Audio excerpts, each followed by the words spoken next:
प्रधानमंत्री नरेंद्र मोदी ने दिल्ली में आज देश भर के बड़े संपादकों, पत्रकारों और कैमरामैन से मुलाकात की। दिल्ली के 9 अशोक रोड पर इस मौके पर 500 से भी ज्यादा पत्रकार और कैमरामैन मौजूद थे।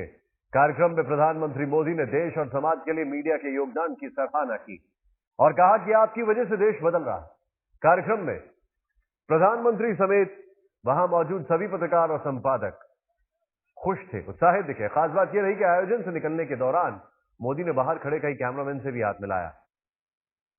ये तस्वीरें आपके सामने हैं, किस तरीके से यहां पर पत्रकारों से मुलाकात की। बाहर निकलते निकलते जो कैमरामैन थे उनसे भी मुलाकात की और इतना ही नहीं, कई पत्रकारों ने पीएम के साथ फोटो खिंचाई।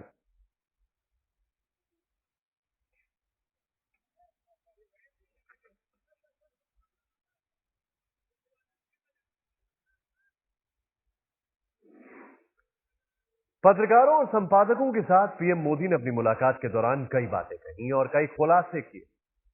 कहा, मैं पहले मीडिया के लिए कुर्सियां लगाता था। मोदी ने स्वच्छता अभियान में मीडिया के योगदान की सराहना की।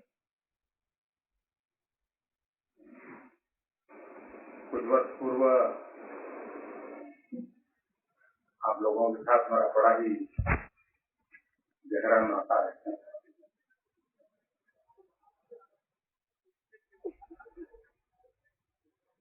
मैं भी कभी आप लोगों के इंतजार में यहाँ कुर्सियां लगाया करता था। वो दिन भी कुछ और थे। खुल करके बातें होती थी और काफी दोस्ताना मेरा संबंध रहा आप लोगों से। उसका लाभ मुझे गुजरात में भी मिला, क्योंकि जब भी आप लोग गुजरात आते थे तो उसी हक से आते थे और उन पुरानी सब उत्तम स्मृतियों के साथ आज फिर एक बार आप सबको दीपावली की शुभकामनाएं देने का मुझे अवसर मिला है। मेरी आप सबको बहुत बहुत शुभकामनाएं हैं।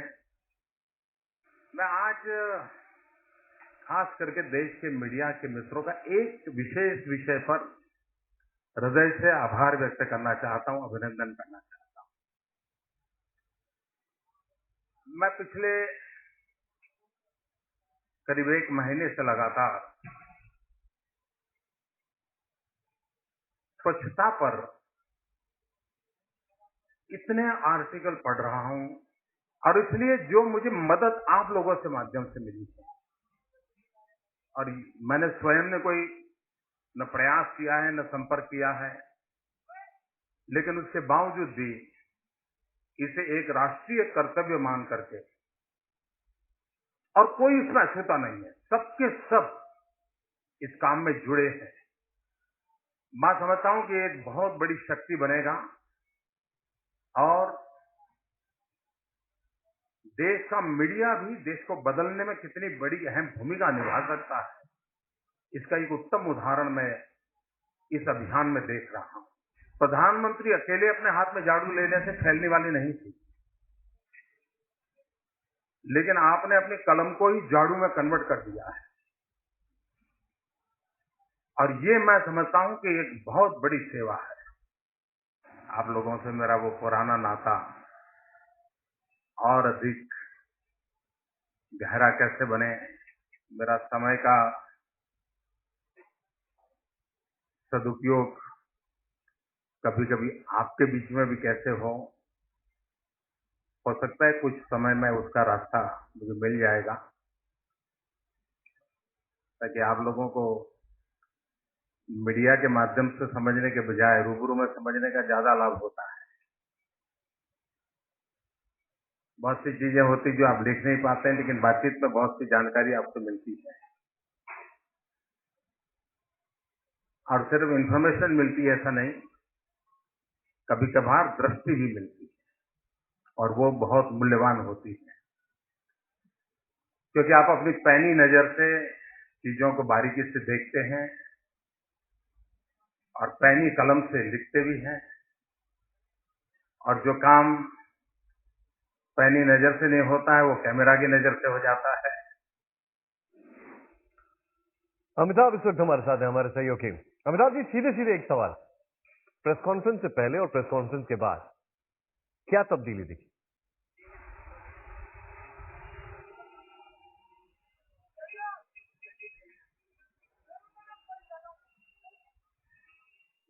क्या आप मुझे सुन सकते हैं?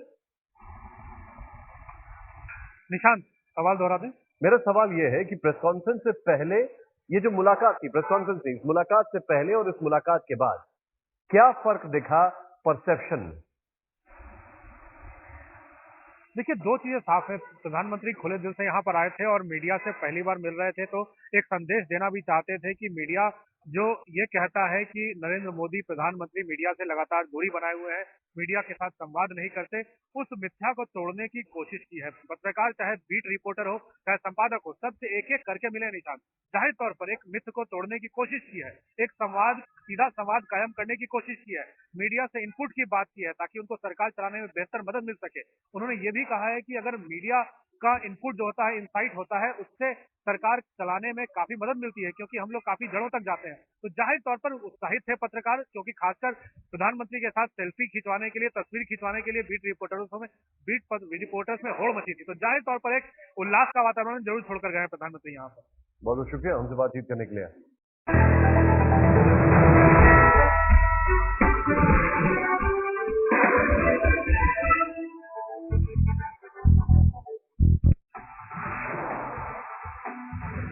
नमस्कार, मैं हूं श्वेता सिंह। आप देख रहे हैं आज तक रात 9 बजे। दीपावली का पर्व है, आप भी दिए जलाने की तैयारी कर रहे हैं, लेकिन प्रधानमंत्री नरेंद्र मोदी के लिए क्या दिवाली, क्या दशहरा, हर दिन काम है।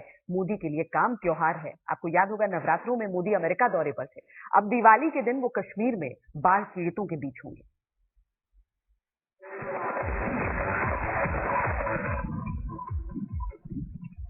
जब सारा देश त्योहार की उमंग और उत्साह में डूबा होगा, प्रधानमंत्री नरेंद्र मोदी कश्मीर के उन घरों को रोशन करने की कोशिश कर रहे होंगे जहां चंद दिनों पहले कुदरत ने अंधेरा भर दिया है। प्रधानमंत्री उन इलाकों में उम्मीदों के दिए जलाने की कोशिश कर रहे होंगे जो आज भी निराशा और हताशा के काले कोहरे में ढके हुए हैं। प्रधानमंत्री ने ट्वीट किया है कि 23 अक्टूबर को दिवाली के दिन कश्मीर में रहूंगा और उन भाई बहनों के साथ दिन बिताऊंगा जो दुर्भाग्यपूर्ण बाढ़ से प्रभावित हुए हैं। ईद के दिन पाकिस्तान जो बाढ़ से पीड़ित लोग थे जम्मू और कश्मीर पर, उन पर गोलियां चला रहा था, और दूसरी तरफ जो है वो दिवाली के दिन भारत के प्रधानमंत्री जम्मू कश्मीर के बाढ़ पीड़ितों के साथ उनका दर्द बांटने जा रहे हैं। निश्चित तौर से यही जुनून और जज्बा जो है वो लोगों को भाता है। प्रधानमंत्री कल सुबह करीब 12 बजे श्रीनगर पहुंचेंगे और हेलीकॉप्टर से सीधे राजभवन जाएंगे। राजभवन में प्रधानमंत्री बाढ़ पीड़ित परिवारों से मुलाकात करेंगे। दोपहर 2 बजे के करीब प्रधानमंत्री नेहरू गेस्ट हाउस में अधिकारियों के साथ बैठक करेंगे और राहत कामों का जायजा लेंगे। फिर बाढ़ पीड़ित शिविरों में जाकर लोगों से मुलाकात करेंगे और शाम के करीब 5 बजे वापस दिल्ली लौट आएंगे। बहुत ज्यादा दिन नहीं बीते जब कुदरत ने घाटी में जमकर कोहराम मचाया था। बाढ़ ने खूब तबाही मचाई। घाटी में बाढ़ से करीब 1 लाख लोगों के घर बर्बाद हुए थे। करीब 1.5 लाख मकानों को आंशिक नुकसान पहुंचा। करीब 1 लाख लोग टेंटों में रहने को मजबूर हुए थे और करीब 6 लाख लोग आज भी बेघर हैं। पहले बाढ़ से बेहाल और फिर राहत के इंतजार में अब कहीं न कहीं श्रीनगर में उन बाढ़ प्रभावित लोगों की उम्मीद जागी है जिन्हें लग रहा है कि देश के प्रधानमंत्री दिवाली पर उनके साथ रहेंगे। इन लोगों को अब यही उम्मीद है कि कहीं न कहीं जो वादे उनके साथ राज्य सरकार और केंद्र सरकार ने किए वो पूरे हो जाएंगे। जाहिर है, दिवाली के दिन प्रधानमंत्री की कश्मीर यात्रा उम्मीदों की यात्रा है। बाढ़ पीड़ितों को उम्मीद है कि प्रधानमंत्री आएंगे और उनके लिए अच्छे दिन लाएंगे। हमारा प्राइम मिनिस्टर जब जाएगा हम खुश हो जाएगा, यहाँ आएगा, वो खुद देख लेगा किनका क्या बात हो चुका है, किनका मकान गिरा है, कोई गवर्नमेंट हमको मदद नहीं कर रहा है। ठीक है, अगर अब आ रहे हैं, हमारा दुख बांटना चाहते हैं तो दुख तभी बढ़ेगा जब हमारे लिए कोई मदद होगी। जी हमें यही उम्मीद है कि पीएम यहाँ पर आ रहे हैं, वो कुछ न कुछ हमारे लिए करने चाहिए क्योंकि हमारा मकान सारा गिरा है, डैमेज हुआ है सारा, तो वो यहाँ पर आ रहे, फजूली नहीं आनी चाहिए, लेकिन हमारे लिए कुछ करना चाहिए। उधर राज्य सरकार को भी उम्मीद है कि प्रधानमंत्री